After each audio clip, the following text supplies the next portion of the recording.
Hello analyst, welcome back to the channel. If this is your first time on this channel, you are highly welcome. So this video is a quick follow-up on my last video where I talked about data modeling in Excel. In that video, I showed you how to load data from different data sources, load them into a data model, and we went ahead to create relationship between those tables. However, the date table we used in that video already had some pre-imputed dates. So in today's video, I'll be showing you how to create a dynamic date table using Power Pivot date creation tool. We will also be looking at how to create measures and calculated columns using Power Pivot.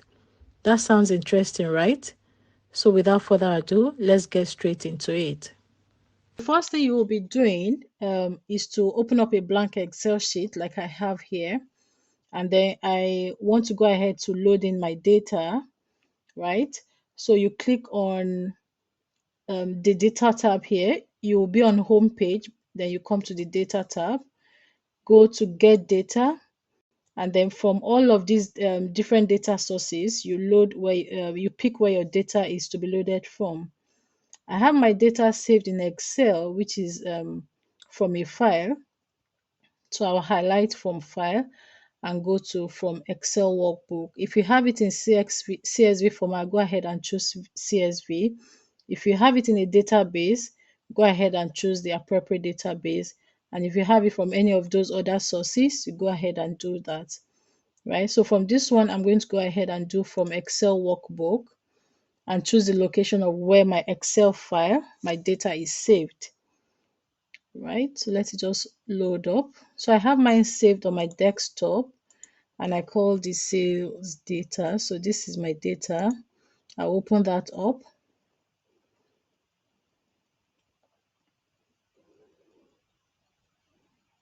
Okay. So once it opens up,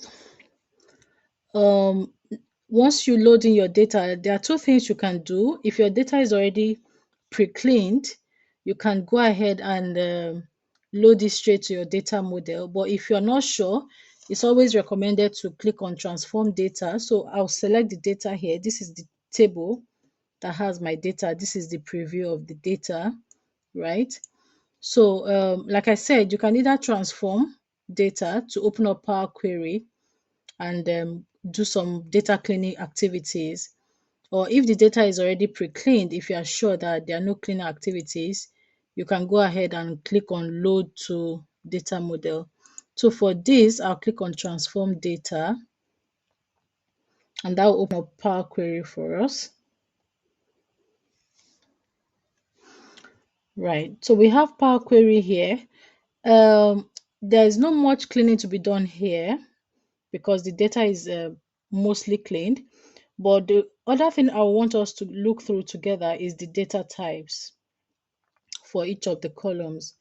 So for the region, we have the data type as text, which is fine. For the country, we have it as text, which is also fine. Item type is fine. Sales channel is fine. The other priority is text, that's fine. The other date is a text data type, is also okay. The other ID is numerical, whole numbers, that's fine. And the ship date is fine. The unit sold is in whole number, that's fine because it's integer, they're integers. Right, so for the unit price and the unit cost, we can see they are both formatted as text. However, these are currencies. So we'll go ahead and reformat, choose the correct data type for them to be currency. The reason why it was showing error when I tried to switch to the currency type is because we have the dollar sign in front of it. And dollar sign is a text character, is a character which is considered as text. And we have numbers in front of it, which are whole numbers. So we can't have a combination of both of them, right? So to be able to correctly assign the correct data type to these two columns, what we will do is to remove those dollar symbols from them. And to do that, you highlight the column and come to transform. When you come on transform, click on replace values here.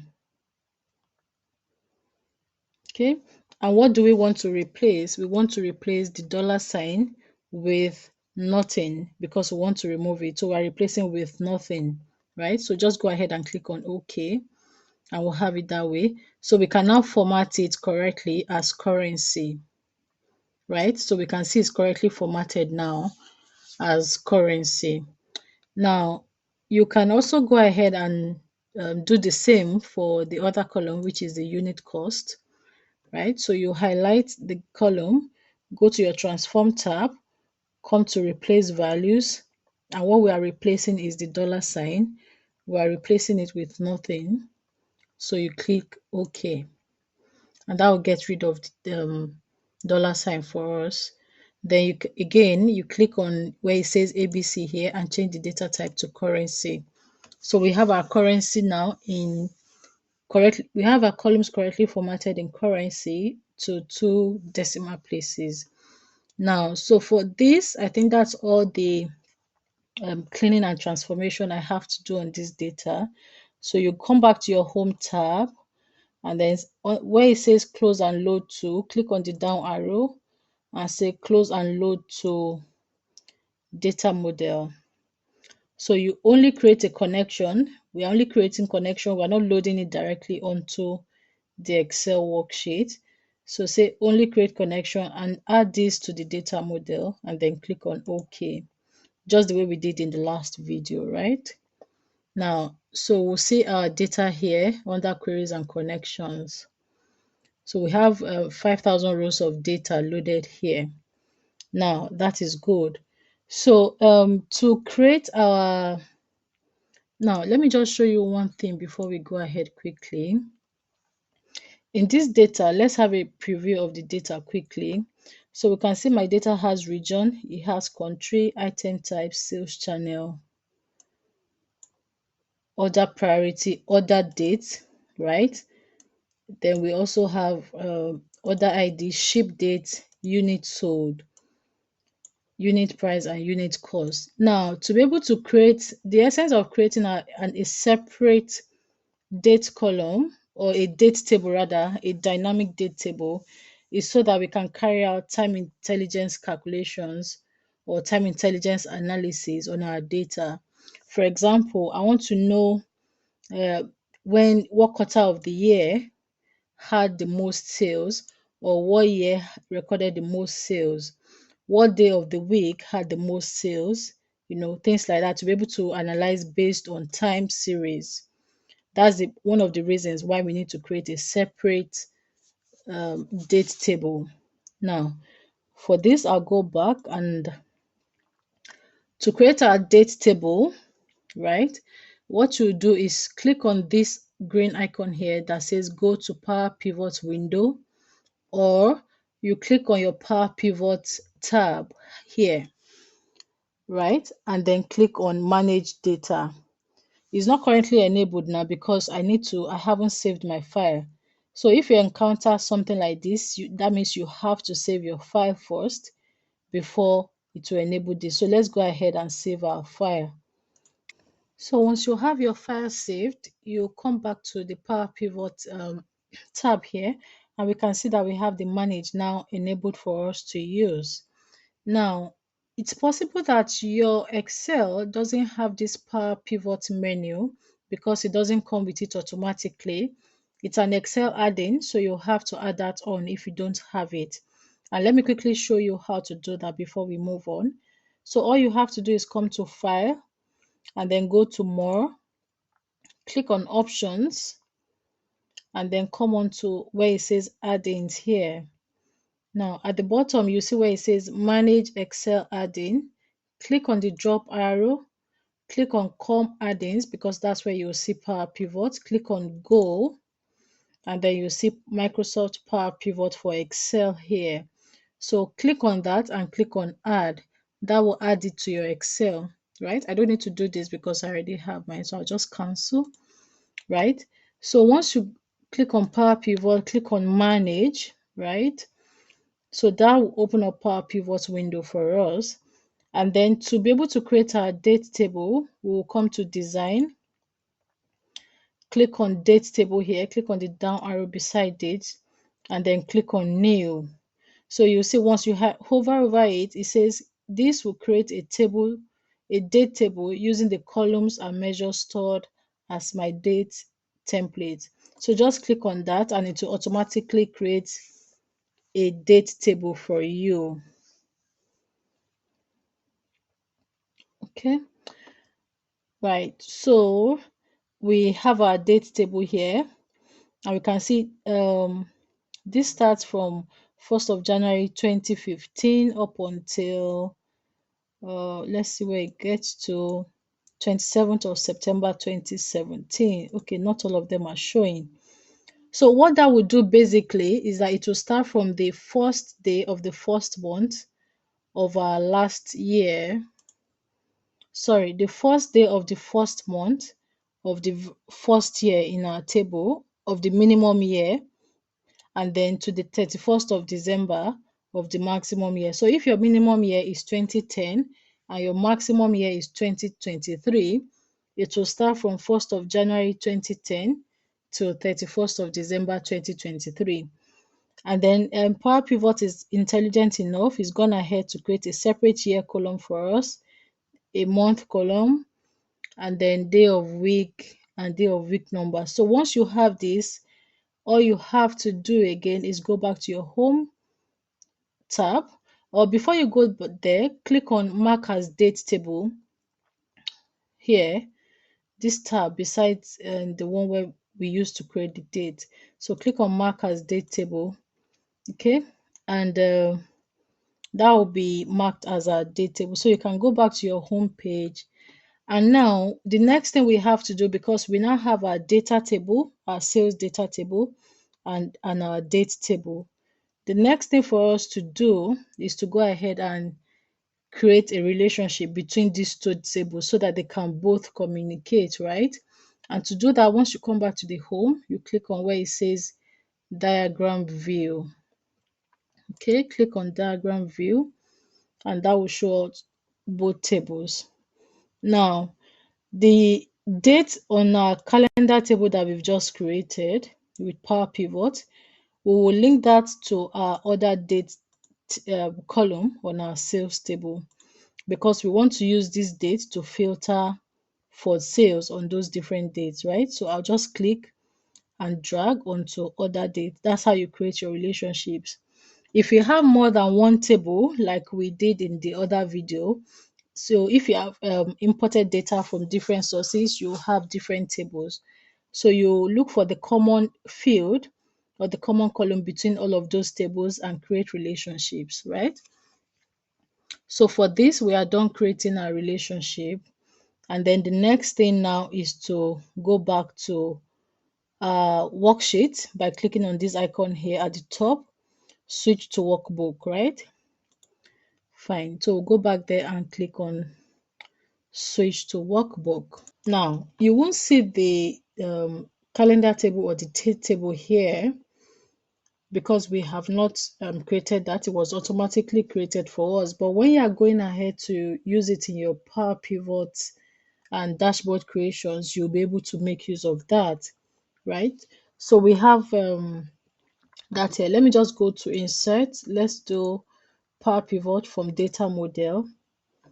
Let's put in existing worksheet just so you see what I'm talking about.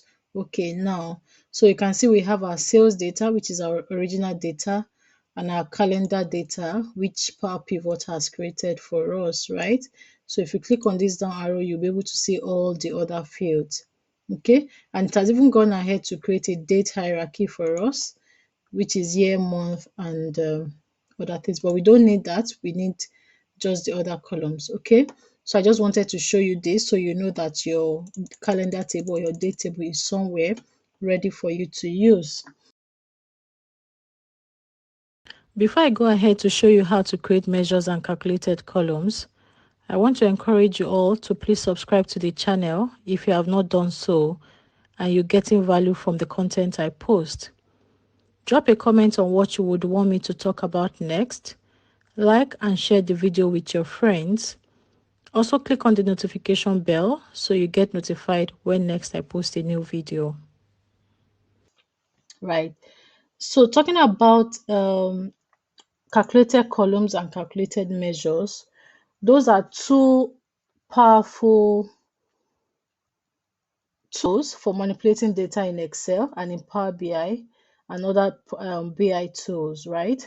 However, there are a few differences between them, and knowing these differences will help you when you are will help you determine when to use which of them, right? So I'll be going through some of their differences before we go ahead to look at how to create them.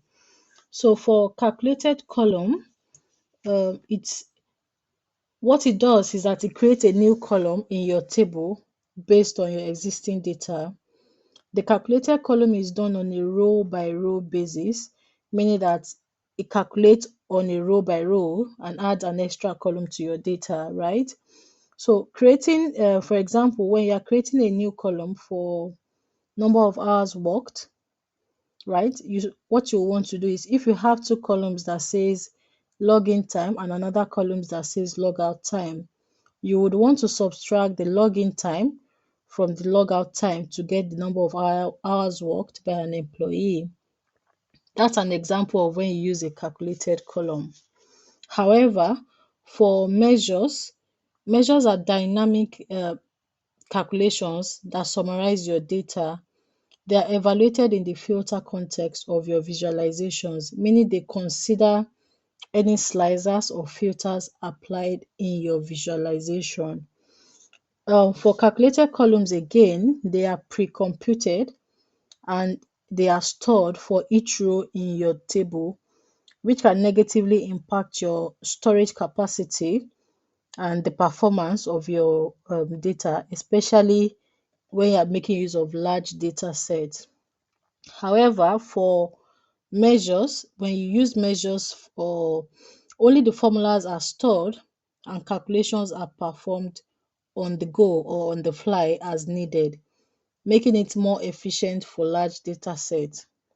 Now, the third difference between both calculated column and calculated measure that I'll be talking about is that calculated columns are not easily reusable as they are bound to the table they are created on.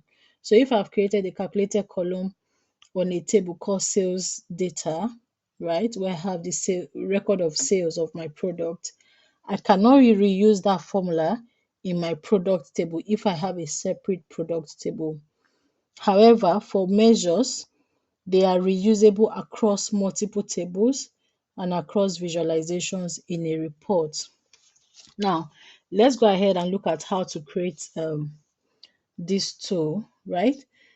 To create calculated columns, we'll do that in Power Query. So let's right click on this, go to edit, right? So that will open up Power Query for us, and we can go ahead and create our calculated columns like we would normally do in Power BI, because Power Query is common to both Excel and Power BI. So to create a calculated column, you come here and you go to Add Column tab at the top, and then click on Add Custom Column.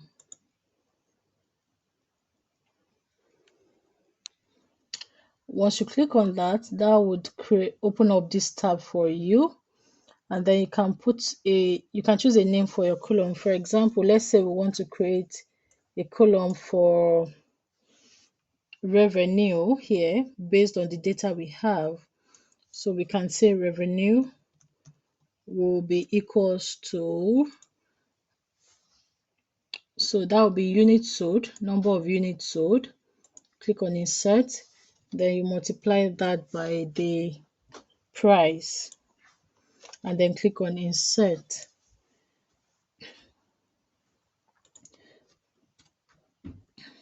Okay, bear with me. Multiply by units sold multiplied by price.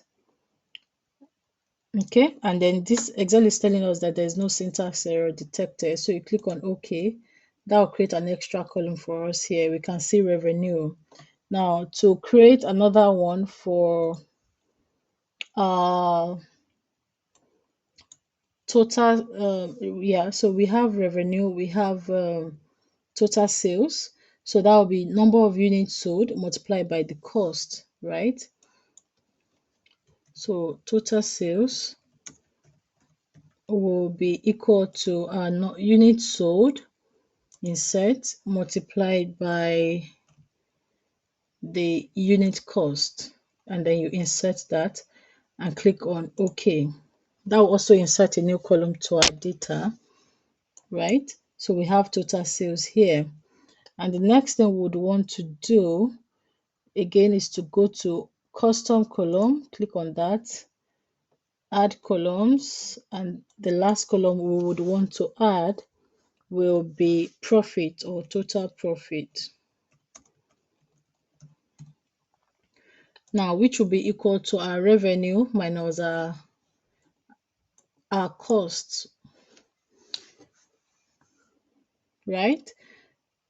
So I made a mistake here. This should be total cost, not total sales. I'll rename that in a moment.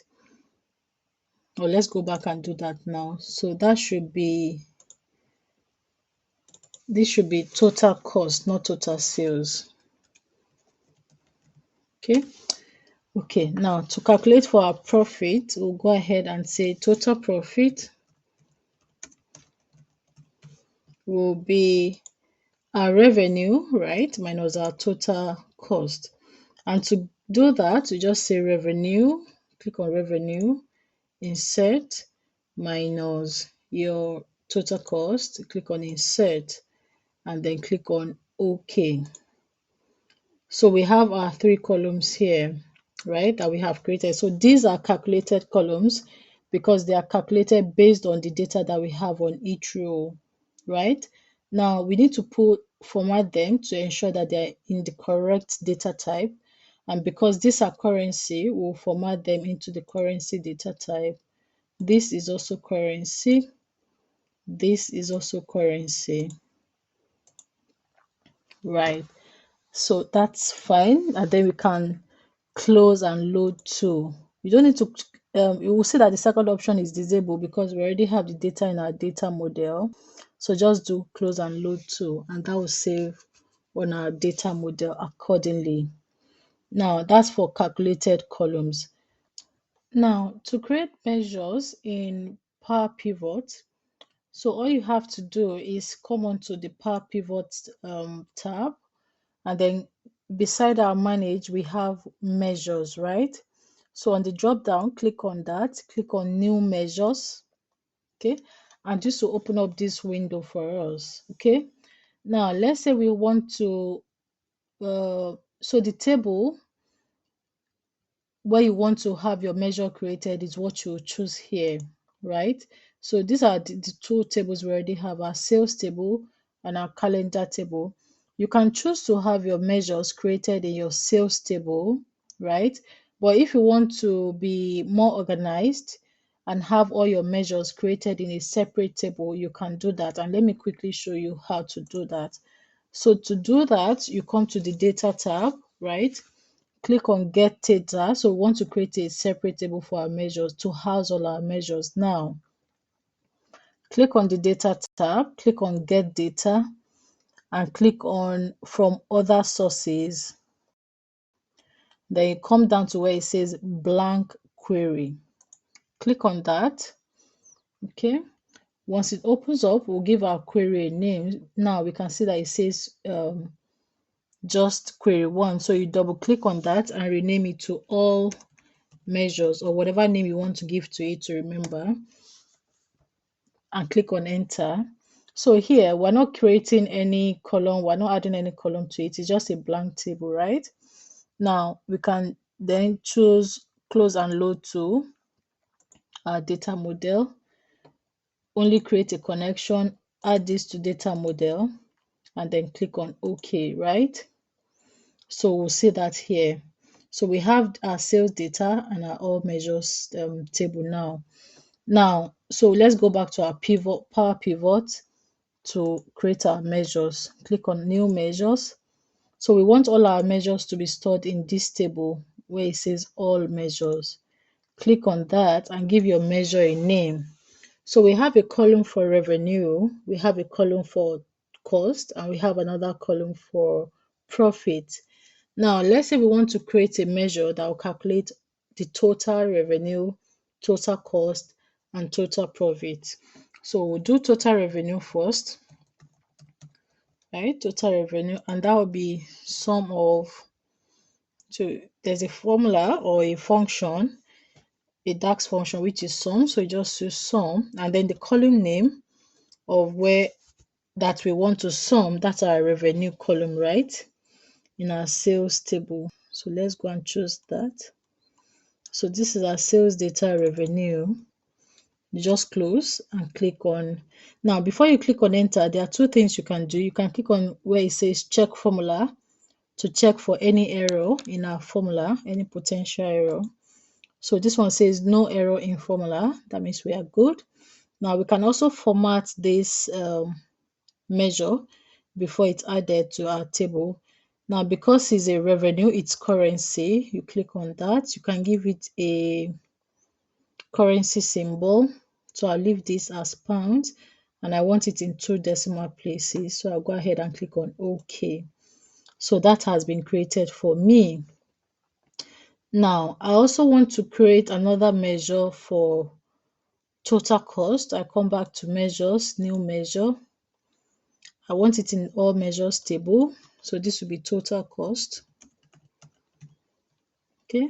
And the total cost again will be the sum of all my cost table in my sales data. Total cost. So I click on tab to select that, close the bracket. Again, you can check the formula. The expression is not valid. Why is that? Appears to be incomplete. Okay, so I have two brackets opened here and I've only closed one, so I'll just remove one because I only need one actually. So I'll check again. Okay, this is fine now. Then format it as currency, pound, 2 decimal places. Click on OK. The measure. Okay, so this, I already have a column called total cost, so I can't use total cost again. I'll just call it all cost. Okay, and then check again, click on OK. So that's fine now. Now again, I have another one for all profit, right? So come to measure, new measure. I want it in my all measures table, so I'll call this all profit. I can't call it total profit because I already have a column called total profit. So that again will be the sum of profit column in my sales table. So click on that, check formula, currency, pound, 2 decimal places, click on OK. So we have all our measures created now, right? Now, okay, so if you want to go ahead and check your measures, you can come here under measure. Instead of you clicking on new measures, you can click on manage measures. So let's say you want to change anything here, right? For example, this our profit has not shown on the table. So let me click on it and edit it. Click on edit. Okay. So I'll retype that again. So I want the sum. Okay. This is okay. And then I'll click on okay. Okay, that's good. So I have all our measures here. You can go on and create as many measures as you want. Let's have one more.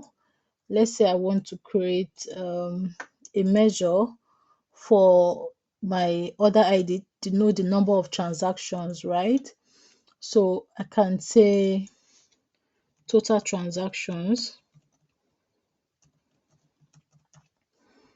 Now, so to do a total transaction, so that would be like a count, right, of all my transaction IDs. So for this now, to have a distinct, to ensure that I do not have duplicate, I'll use distinct count. right? So I'll have a distinct count of all my order ID in my sales table. Okay, I'll select that by tapping on tab, close it, check the formula is fine. So this is going to be a number because it's a count, and I don't want it into decimal places. I want a whole number. Okay, and then I'll click on OK.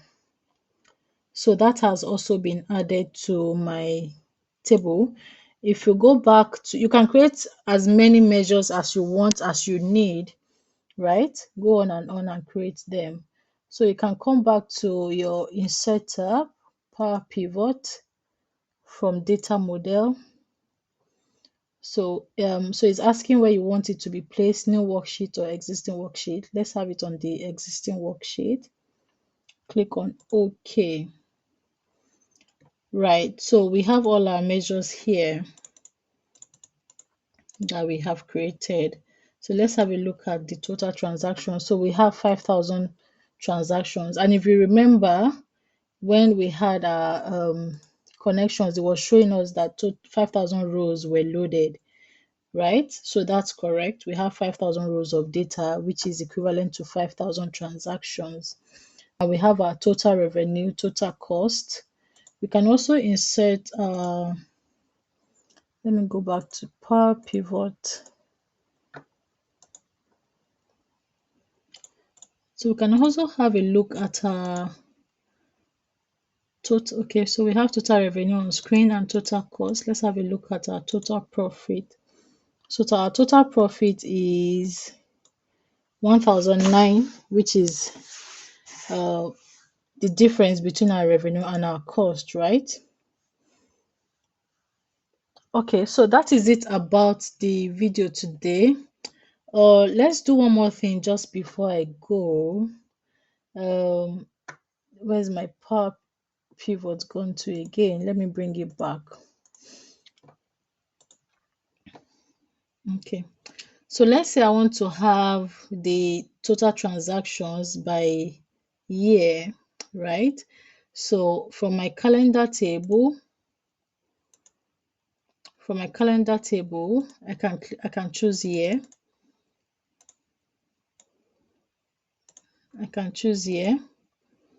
So I have my data running from 2015 through 2022. So let's have a look at the profits made in each of these years, and our profit is in our measures table, or table. So you click on that, that will add on to the value. So we can see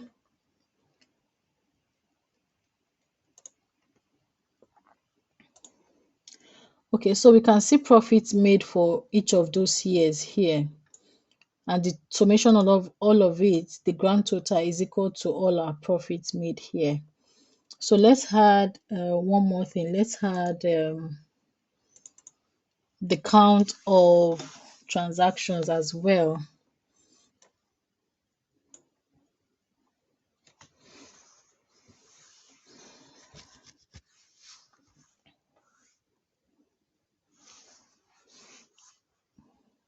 So we have for each of those years, the count of orders, that's the total number of transactions done, and also the profit made for each year, right? So this is how you create your measures, calculated columns, and automatic or dynamic date table using Power Pivot, right? I hope you have learned one or two things from this video today. So we'll be stopping here today, and in another video, we'll be creating an end-to-end Excel dashboard where we'll be implementing all the tips I shared in the last two videos. Thank you all for watching, and I'll see you in the next one.